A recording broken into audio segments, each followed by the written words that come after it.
Hello, I'm Echo, and in today's video I'm going to be trying out 3 free art programs that I have never tried before. Well, I've tried one of these, but that was like 10 years ago, so that doesn't count. Anyways, let's get into the video. Way before that, I would just like to say that if you enjoy these kinds of videos, please leave a like on this video and subscribe. Anyways, let's actually get into it now. So for the first program or app that I tried out, this one is called Sketchbook. I used this like 10 years ago, and this was actually the first digital art program that I had ever tried out. At the time it was called Sketchbook Autodesk. I don't know if that's still like the full name of it. It's just called Sketchbook on the App Store now. This is 100% free, and I do not believe that there are any like premium features to it. The first thing I noticed with this app was that when I opened it up, the layout was very simple and easy to use. All of your tools are just right there in front of you. And I believe that the layout is a little bit customizable because you can pull out these like little tabs, which is pretty standard for most drawing programs. The brushes are very limited, but they are customizable. I have no idea if you can download brushes or create your own completely from scratch, but the ones that are already in the app are 100% customizable. Out of the brushes, I think my favorite was probably the like soft watercolor brushes. Honestly, all of the painterly brushes that this came with were really good and I really liked them. The pencil was also good. I think having a good sketchy pencil is really important. For me, especially when I'm drawing, I need a good pencil. Also, another thing that I really loved about this was the color wheel. I don't know, but it just felt like so clean and so easy to use. Honestly, I like this one even more than Procreate. I would just like to say that I am a Procreate user, which is a paid program, but that is kind of the line, like the control line that I'm basing the rest of these apps off of, because that is what I'm used to. So if you hear me mentioning specific things that maybe only Procreate has that I'm expecting these programs to have, just know that's why. Another thing that I would like to know is that I was having trouble switching between my brush and my eraser, and I'm sure there is an easier way to figure this out or something, but maybe I'm just too stupid to know how to do that.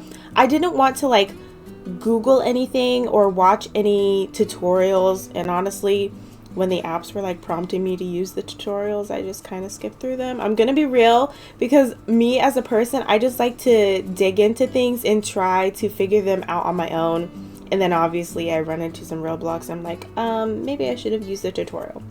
Anyways, I was having trouble switching between the eraser because like the pencil was on top of this little scrolly bar thing, right? And then I had to scroll down, and then there's the eraser. It does have the double tap undo, which is a must for me. Also, Liquify is a must for me, but I could not find Liquify. I need my Liquify tool. There is a transform though, and I messed around with that a little bit. When it came to the coloring of this loose sketch, I was having a little bit of trouble. The smudge/blend tool just was not working. It was not working for me personally. Maybe there is a different setting or something that I need to do. But like on Procreate, the smudge tool is actually more of a blending tool, but this smudge tool was just smudge. Like that's it. There was no blending to be had there. Also, something important to note that this does have a time-lapse function, but you do have to turn that on manually. So like you have to click the little camera up there, and then you have to turn the time lapse on and off yourself, which is okay. But if you're forgetful like me, then obviously sometimes when you want to time lapse something and you forget to hit time lapse, that's a bit annoying. Overall, I really enjoyed using this. I think it's A lot better for just like loose sketches, but I do know some like professionals that use this program. One that I can name off the top of my head, I think her name is Gwendolyn. I think that's how you pronounce it. I've been following her for years, but she actually uses this program, which is so crazy because like the amount of detail that she gets with her artwork is just, it's insane. I don't know how she does it in this program. But I think that just goes to show like you don't need like a crazy expensive program to do really amazing artwork. But this app was really solid and I liked it. And I can see why this was the first ever digital art program that I had tried. It really holds up. I would recommend this if you're thinking about getting into digital art. I'm going to be ranking all of these apps with a 5-star point system, so you can kind of gauge which is the best and which is the worst. I would give this app, I'm going to give it 4 stars. It's pretty good. Like I said, the only thing that I struggled with was the smudge tool and then also not being able to find a liquify. But again, that could just be completely my error. I did not have a lot of time to dedicate to using each one of these programs and messing around with them and doing like complete full pieces. But yeah, this was just my rating based on the little tests that I did. I would say I spent about 30 to 45 minutes in each of these apps. Next up is Medibang, and I had the bar set really high for this because I know a lot of people use this program. And then I was slapped in the face with like 3 trillion ads. Okay, that's a bit of an exaggeration, but when I opened the app, it asked me to track me or something like that for their ads. And then I think it asked me to buy the premium version. And then when I'm drawing, there is a constant ad bar on top of the screen, which is whatever. The ad bar is fine. I would have been okay with that. But the other pop-ups that I was getting, that was too much for me.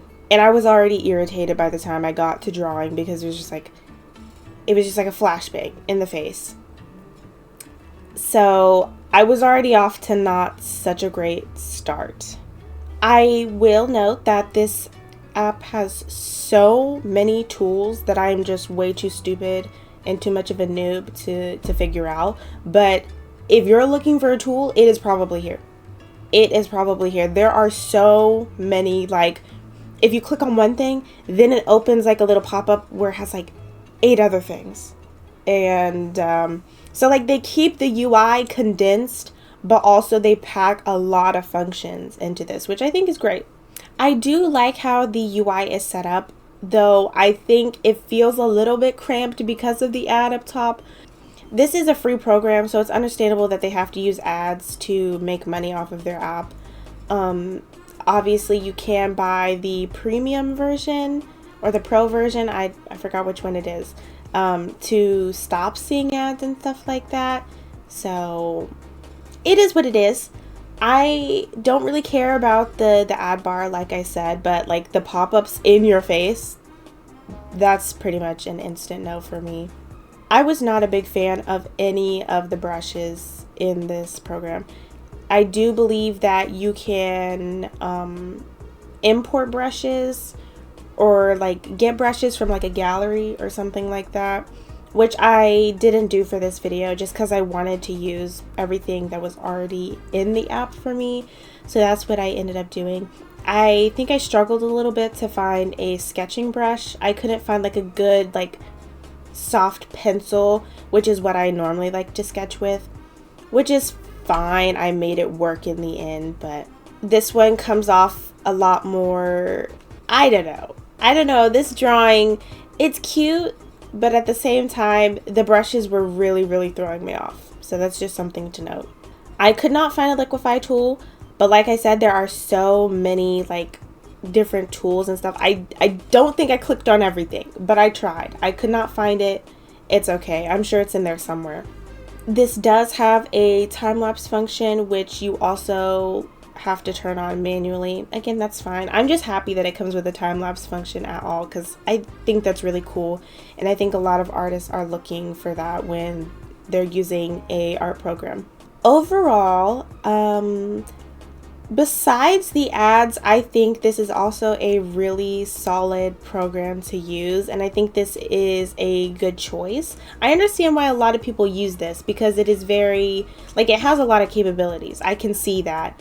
I feel like I'm a bit of a more simple person, and that's why I gravitate towards apps like Sketchbook, which is the one we did before, and also Procreate, because Procreate has a very simple layout and all of the tools are there, and there's not like a whole lot of things you can do with it, which is just personal preference. But if you get very like into all of the little details and you need all of these tools, I definitely think Medibang has everything that you will need. I'm gonna rate this, please, this is just my personal review, but I'm gonna rate this 3 stars. And it's going as low as it is just because the ads were just, they were too much. They were too much for me.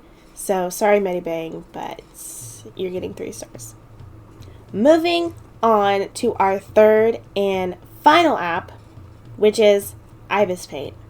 Probably the most popular free drawing software on the App Store right now. Everybody uses this. Literally everybody. I feel like if you are a digital artist that uses like a tablet or a phone, if you don't use Procreate, you're using Ibis Paint. And I can understand why. It has lots of features. The UI is very simple and very clean. It has a nice gallery. And also it has like its own little community on there. Like it shares pieces. You can upload your pieces on there and they can be shown when you open the app. That's really cool. I haven't seen any other drawing apps that do something like that. Well, that's a lie. I think Clip Studio Paint does that, but this video isn't about Clip Studio Paint. I once again could not find a good sketch brush, and I think this is because all of the good sketch brushes that I wanted to use were locked behind ads. Ibis Paint is free, but you can also pay for a premium version, which gives you access to a lot of different features and a lot of brushes. I do know that you can import your own brushes into here, so that is an option. It does have ads, but they're definitely not as obnoxious as Medibang's. There's just a small like ad bar at the top. Like I mentioned earlier, you do have to watch ads to use certain brushes, which really threw me off. I did watch an ad to get a certain brush. I forgot which brush it was now. But you will have to continue watching ads to use that brush, which I didn't like. I think you get like an ad once every 30 minutes for using that specific brush, which again, this is a free app, so I understand that they have to make money somehow, but like, oh my god, why can't it be like a one-time thing, you know? That was just, I thought that was a little bit annoying, but again, it's not that big of a deal. When it came to the coloring, I was having trouble with the blending tool again, and this is probably just user error, but I couldn't find a good blending tool that I was happy with. It seems like you can unlock a lot of features with the premium version, but this is still very much usable. The free version is very usable as well. This has so many 3D models and assets that you can use for your drawing, and I'm pretty sure all of those come free, which is like crazy. That's so cool. I wish Procreate had something like that. And I mentioned Clip Studio Paint again because I know Clip Studio Paint has that as well, but once again, this is not about Clip Studio Paint. It has a built-in time-lapse function that you don't have to turn on manually, which is a big win for me. That alone gives your app a star in my book, because that's like, that is the bare minimum for me. Bare minimum. Once again, I could not find the Liquify tool. I'm sure it's in there somewhere. I think this whole video is just going to be me not being able to find the Liquify tool because I am incompetent. I'm sure it's out there, and I'm sure somebody in the comments is probably going to tell me, oh, you have to click in this menu and go here to find it. And I'm going to be like, oh my goodness. that's on me. I'm sure it's in there. I feel like that's pretty standard for all drawing apps to have a liquify tool. But like I said earlier, I didn't have a lot of time to play around in these apps because I had to do like 3 different little doodles for these apps. Let me know if I should like go into full detail next time, like do a full piece. I really considered doing like a fully rendered piece with each of these, but I just didn't have time this week. So let me know if you're interested in like a part 2 to this. I'm gonna give Ibis Paint 3.5 stars. I do think it is a really good and a really solid program, but I feel like it's not really itching that itch for me specifically. Like the UI is nice, but I feel like it could be nicer. I really can't explain. I really can't explain it. And I also think my drawing for this one was the worst out of all of them. So I think that kind of conveys what's going on here. So here are the 3 drawings from the 3 different programs, and here are the ratings that I give all of these. I would be more than happy if you guys left me some tips and tricks for all of these programs in the comments below. I hope you enjoyed this style of video. I'm trying to do more like face-to-face talking videos because I think it's a little bit more interesting than just like putting a speed paint in and let you watching that. So I hope you enjoy this style. If you did, please like and leave a comment and also subscribe. Thank you so much for watching, and I will see you next time.